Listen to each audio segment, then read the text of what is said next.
As entrepreneurs, we all want to make a huge difference, and we're working so hard, running so hard, creating tremendous value for our clients, our prospective clients, our strategic partners, our teammates. The day is just going, going, going. But there can be one really big challenge: our family. Nobody gets out of life unscarred, and there's no shortage of challenges among family members of entrepreneurs. And I had the privilege of being introduced to a really remarkable young entrepreneur, a fellow entrepreneur just like yourself, who's gone down a journey and path of being a very successful entrepreneur, but not without some bumps in the road, being raised in one of the most affluent areas in the country. And I'm going to let him tell the story, but did not go the way that his parents and certainly most of us would want him to do. And one of the things I loved when I met Bradley was that he's dedicated his life to helping others, fellow entrepreneurs like you and I, bring our families along with what we're doing and help them make smart decisions about their life. This is something, if you've got kids, if you've got family members, you've got people you care about, you do not want to miss this, because your productivity, when you go home and life intrudes and stuff happens, it's a major, major challenge. And it takes the joy out of what we're doing. I'm John Bowen. We are at AESNation.com. It's all about accelerating your success. Can't think of a more important subject than our families and having them hugely successful. Stay tuned. You don't want to miss this. Ordinary success? No way. You want amazing, remarkable, exceptional breakthroughs. Dig deep. Think bold. Drive hard. Watch yourself soar beyond your dreams. AESNation.com. Bradley, I want to really thank you for joining us today. This is a subject area that as soon as I met you, I want to feature you in some of our publications. I don't have kids, but I have enough friends with kids that have offered me rent-to-own programs, and I have not done any, or at least to own. But thank you, first of all. Yeah, you're quite welcome, and I appreciate the introduction. I also appreciate your diplomacy in saying bumps in the journey. Yeah, that was very kind. So for me, I grew up in one of the most affluent counties in the country, like John said, and despite having a family and parents that were really engaged and focused in empowering and supporting me, I started using drugs at 11 years old. And because, like many of you, I'm an entrepreneur with every fiber of my being, so I also started selling drugs at 11 years old. And my lack of self-esteem and lack of confidence and self-loathing in a lot of ways came out of my experiences at a very young age, many of which I've been able to pinpoint back to my relationship with my parents and the community that I grew up in. And so now I've chosen to, through my own recovery process, decided to start helping people instead of hurting people, because at 26, I was on my knees with a gun to my own head, ready to take my own life. And not long after that, I was facing 3 years in prison for shooting a gun out the window in Baltimore City, Maryland. And all this from a little blue-eyed, brown-haired boy growing up in Howard County, Maryland. No, it's a when we first met, it was, you shared that story, and it was like there's so many other kids and entrepreneurs, and I'm in a number of mastermind groups, Bradley, and it's just one of the things. Actually, I want to give a shout out to Kevin Thompson too, who introduced us, who's an unbelievable matcher. Yeah, and Kevin, wrote me an email and said, John, you got to meet this guy, and for your members and audience. This is such an important subject, and this is one most people don't talk about, or when they talk about it, when we're at a CEO group or a mastermind group, it's at the bar and drinks and how are things going, and really when the spouse or the kids, things aren't working, nothing else really matters. And so, Bradley, this is something that and there's a huge amount of credibility that you've done it. So and particularly sharing it with fellow entrepreneurs and their kids, it can really make a difference. But let's go kind of some of the entrepreneurial lessons, because I know you're getting a lot of traction in what you're doing and building, and it's something that is so important.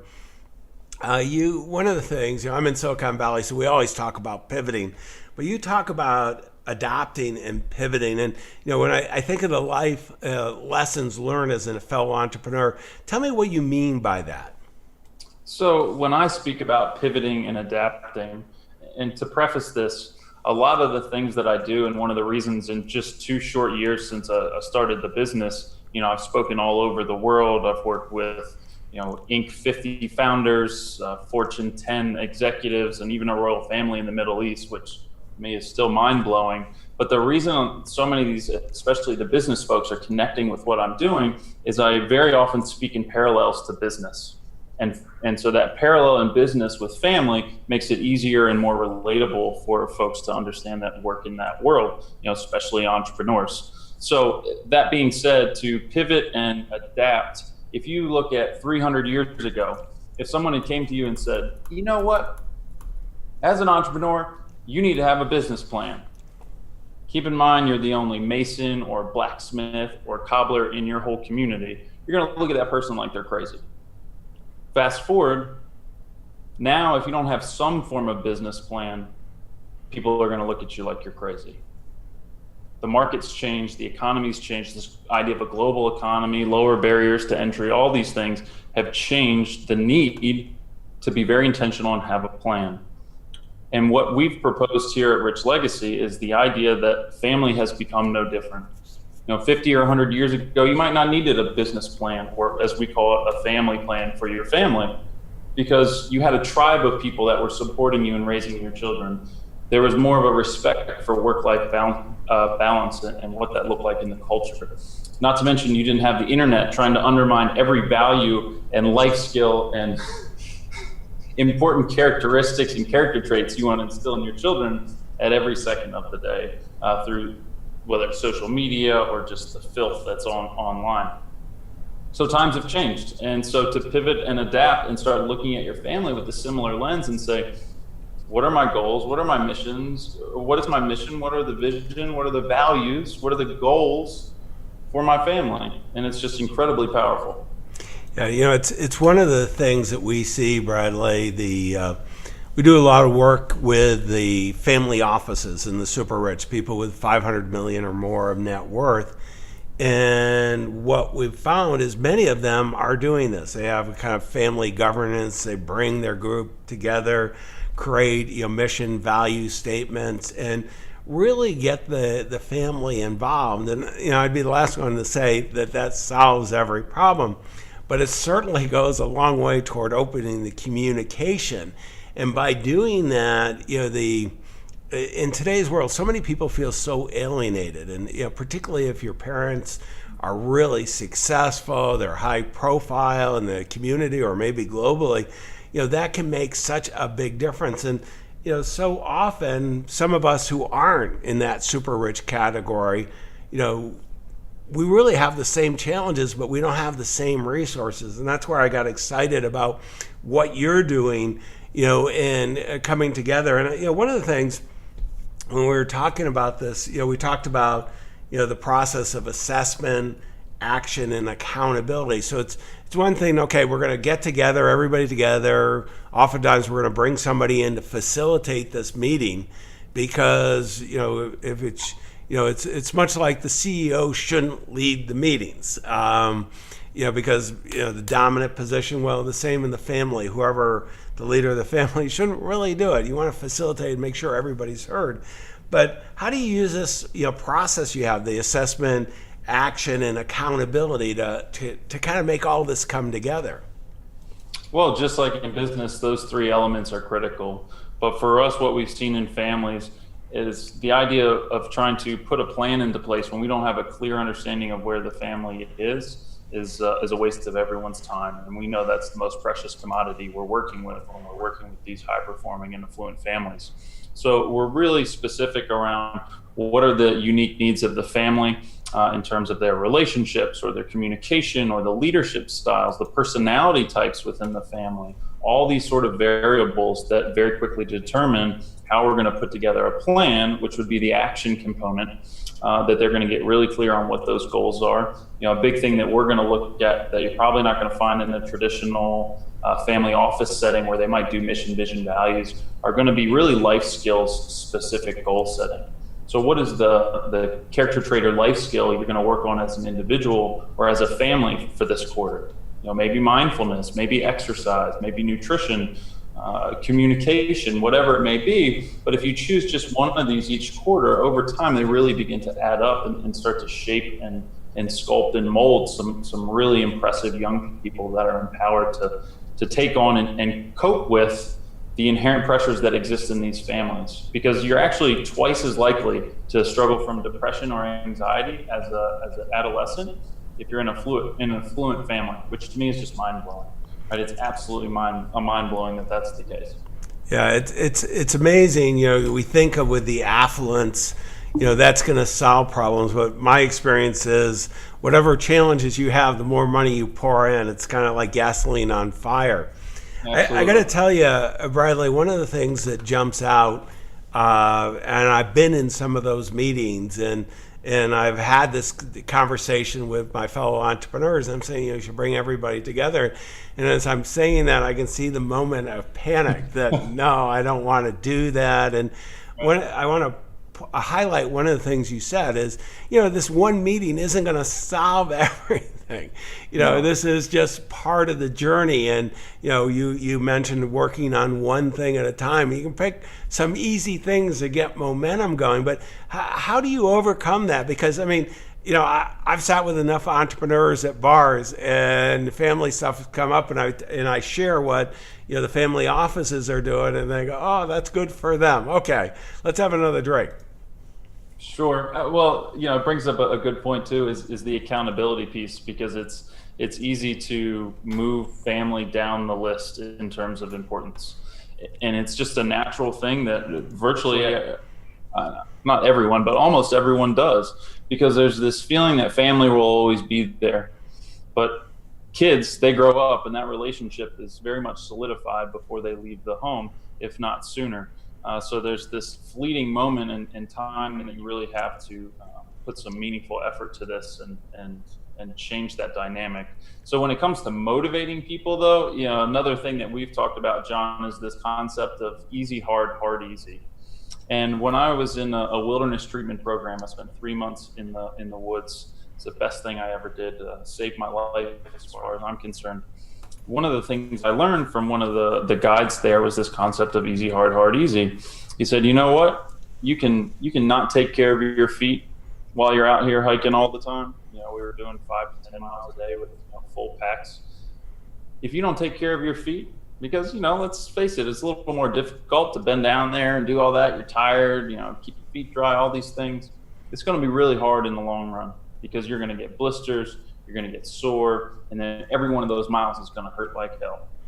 Said, or you can take hard easy. Take that little bit of extra time and effort to take care of your feet so those miles are easier, right? Easy, hard, hard, easy. Same thing with families. You can put this off as long as you want, but I can't tell you the number of times I've heard, and this still makes me emotional, is, not my kid. This is great, these sort of scary statistics, the idea that the adolescent suicide rate has quadrupled since 1950. Oh, not my kid. Well, 1 in 5 kids have considered suicide in the last 12 months. That's something to pay attention to. And when I'm speaking to a room full of 100 people, that means a lot of people in that room are just not being honest with themselves. And it's hard, because emotion is the enemy of logic. So if that doesn't motivate people to take action, then they're probably not right for working with us. We're interested in taking people that, might be on the fence a little bit, but if you're not ready to put in the work and take the time and energy it takes to really help shape and guide your family in a direction that's going to help keep them out of rehab and off your couch, it's just not a right fit for us. Yeah, and I see this over and over again. When I was a financial advisor, I had the privilege of working with a whole bunch of successful families, and I got to tell you, the number of families that were touched by attempted suicide. I don't think I had any. I can't remember any clients where the child was successful in suicide, and so often, for me, it was like a shock that these are some of the greatest parents. I mean, my favorite clients. I loved getting together with them, and to tell me this, because it did have some impact on their financial affairs and trying to recover. And I always think of it. I mentioned it in a podcast the other day. A very famous book by one of the top consultants in the world, and it was a strategy of the title of the book, and this is a guy who made millions and millions of dollars, and the title of the book was The Strategy of a Fat Smoker. And he's got all these brilliant books, and then this book, and I've always bought all his books, so I bought it, and it wasn't a successful book. Title, I think, was it, but it was really about him, and he made millions, sharing all this great advice, and he ended up having a major heart attack, almost didn't live, and it was because he was fat and he smoked and he did all the things. It's not that he didn't know what he needed to do. And one of the reasons I wanted to have you with us, Brad, is a lot of times as entrepreneurs, we're that fat smoker. I mean, we're just marching right along. The kids, they kind of look good. They're growing up. We haven't had the police haven't showed up in a while. All those things, and then all of a sudden, the heart attack to the family happens, and how do we prevent that?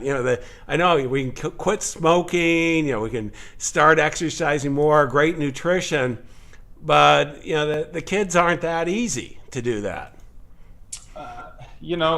It's a challenge, right? I mean, the work that I get to do is not always easy. Every family is different. Every kid is different. It depends on how old they are. It depends on where the parents are in their journey to success. If you just need a simple justification, though, for taking action around something like this, if you can't find it in your heart to see the value of improving your relationships with your family and improving the trajectory of your children and your family as a whole, you can tie it back to financial gain if you want to. Because I can tell you right now that when you reduce stress at home, especially in employees, if you look at employees, I'm starting to work with some companies in conversations now. We haven't implemented anything yet around training their employees around reducing stress at home, because the reduction in sick days and turnover, you name it, all comes down to family stress. I mean, think about any one of you, the last time one of your employees was having some issues at home. Maybe they were struggling with a divorce, or their kid wasn't doing well, or whatever it may be, how that impacted their performance at work. And entrepreneurs who all think they're invincible are no different. And the amount of stress that is usually inherent in an entrepreneurial family is extremely high. You combine that with the natural stress in an affluent family, because even if you aren't you have to go to Harvard and get straight A's and be perfect and do 8 million different things to be a child that is worthy of love and appreciation. Society by nature, if you come from money and resources, expect you to be great at everything.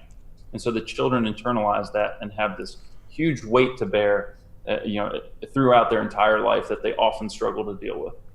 Well, and I think one of the things, I love that easy, hard, hard, easy. I hadn't heard that before, and it's just such a natural. I'm thinking of, one individual who went through hell with their kids, and one daughter in particular, and forget the emotional, the lack of productivity that you just talked about.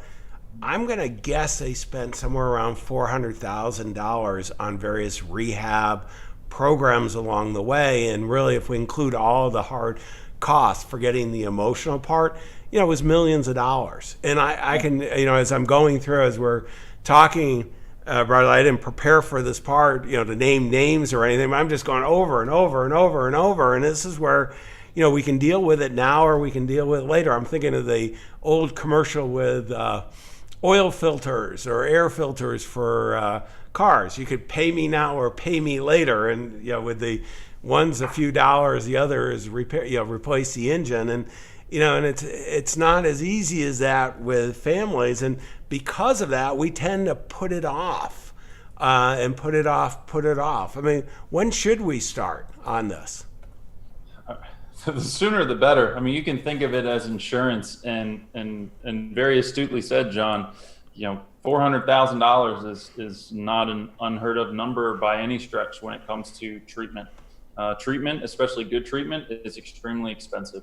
And it doesn't always take the first time. It's a very long journey. Yeah, it goes back to that old simple saying of an ounce of prevention worth a pound of cure, and this couldn't be more fitting for this scenario. So there is a sweet spot, in my experience, between 8 and 13. That is where the child has become aware of how their actions impact those around them and kind of what their place is and role is in the world, and where that relationship becomes really critical. That if you focus a lot of energy during that time, like we do father-son retreats specific for 8 to 10 and 11 to 13-year-olds because of that very fact. Because if you can shape that concept of personal development and self-love and self-esteem and goal setting and all these kind of things at that age, while simultaneously ensuring that the relationship with the parent is strong, that sets the trajectory for the rest of the life in such a meaningful and powerful way before they become teenagers. And it's possible, but much more challenging at that point. They kind of start disowning you at certain ages along the way here. It's really madness, and this goes back to adapt and pivot and how things have changed, because historically, when you became a man or woman, you were essentially turned over to the rest of the tribe and the other elders to help you become independent, to help you become an adult. And we don't have that anymore.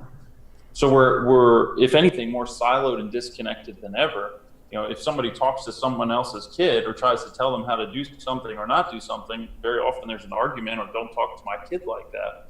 But there's a huge benefit to that, because now you're having kids who are trying to become adults and become independent, but they're trying to learn that from the parents that they are dependent on. And it just creates this vicious cycle and this back and forth that is just, toxic and unhealthy and exhausting for everyone. Well, I can't forget, there was a time I was in, this is several years ago, but I was in a mastermind group. There's about 50 of us, pretty successful, very successful CEOs. And we got discussing this with the chair or the leader of the meeting, brought it up and kind of asked how many of us in the room, had some of these challenges. This was back when you didn't, you couldn't pick up the smartphone. You couldn't get access to all these different things. You didn't feel as alienated because you didn't, you were almost always involved somewhat in the community. And I want to say about 3/4 of the hands went up. I've been blessed. I had great parents. I lived in a small town, entrepreneurial family, and great relatives. It was one of those family businesses. For the most part, it worked for a long time, at least through my early childhood. And but we went around the room and started sharing stories. And it was kind of heartbreaking. And when I think about that, I'm 62. Probably the average age was right around mine, maybe a little younger.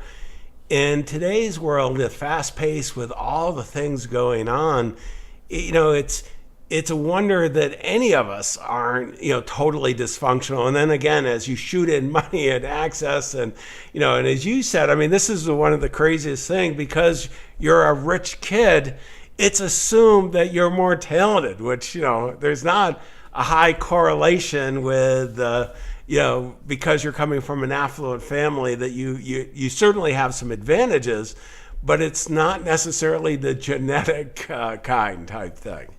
Sure. And there's things that come from getting almost everything that you want, and the impulsiveness. The greatest sort of trajectory that I've seen that's the most beneficial is for when the kids are young, the entrepreneur is still struggling, and then they make their big break long about right when the kids go to college, and then they've still developed that work ethic and that grit and that resilience, because resilience to me is the number one thing you can teach your child. And it's oftentimes hard to teach within an affluent environment.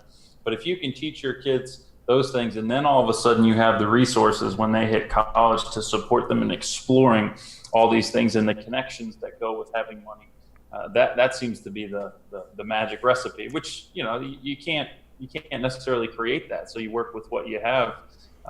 And we don't ask a whole ton for our clients in order for them to see success.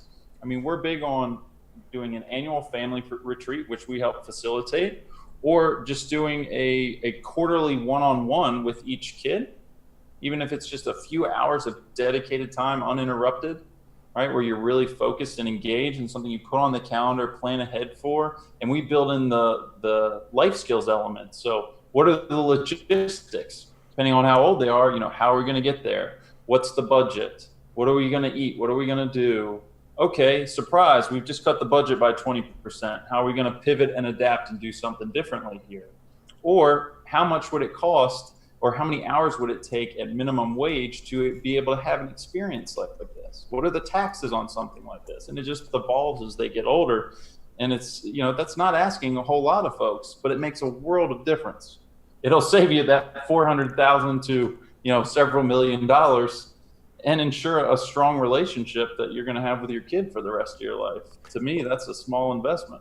Well, and I think what so many entrepreneurs kind of go the other way, Bradley, where they say, geez, I'm making all this money, I'm going to protect my child from all that, the learned lessons we as entrepreneurs, we're out there in the marketplace, we're getting hit over the head by 2x4s. We're becoming very resilient.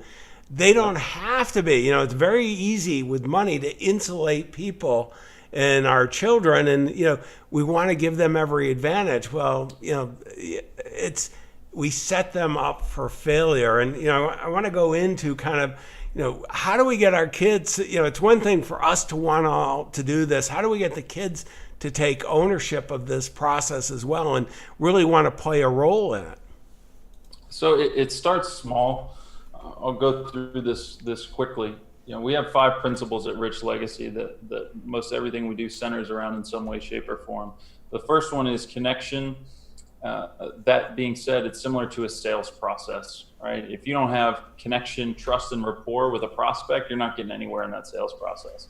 Same with a kid. You've got to do that one-on-one at one time. You got to start listening in a more meaningful way, asking better questions, and nurture that relationship in a way where you can then move into our second principle, which is understanding. Seek first to understand, and then to be understood goes a really long way with any human relationship, but especially with kids.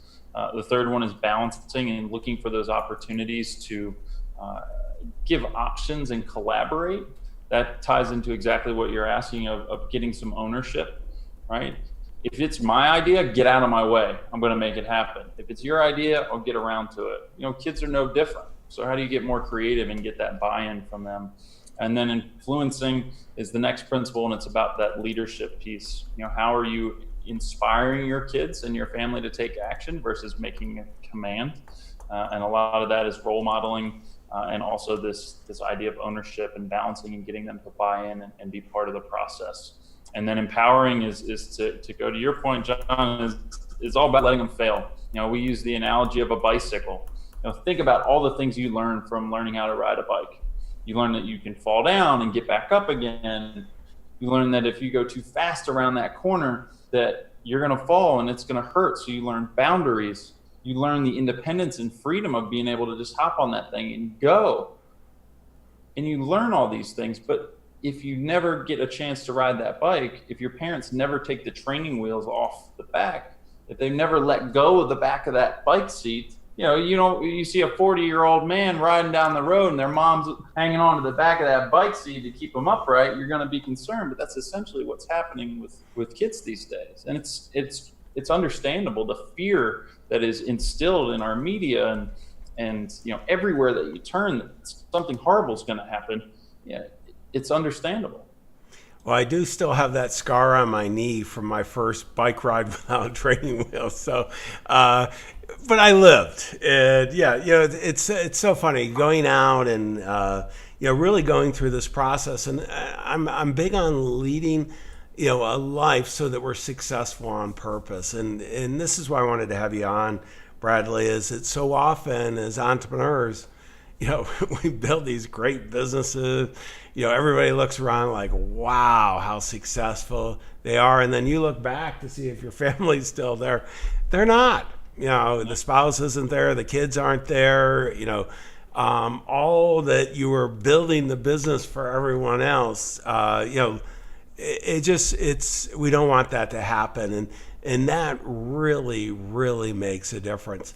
Bradley, let's go to the concept of resources. I'm going to pull up your website, and why don't you tell us a little bit about your business and what's on the website and how somebody could reach out to explore this further to see whether you're the right ones to help their family address these issues. Sure, and to speak to the website, like any good entrepreneur, I'm constantly pivoting and adapting, so the website's always a little bit behind what's actually going on, but that's part of the fun of being an entrepreneur, especially in more of a blue ocean environment.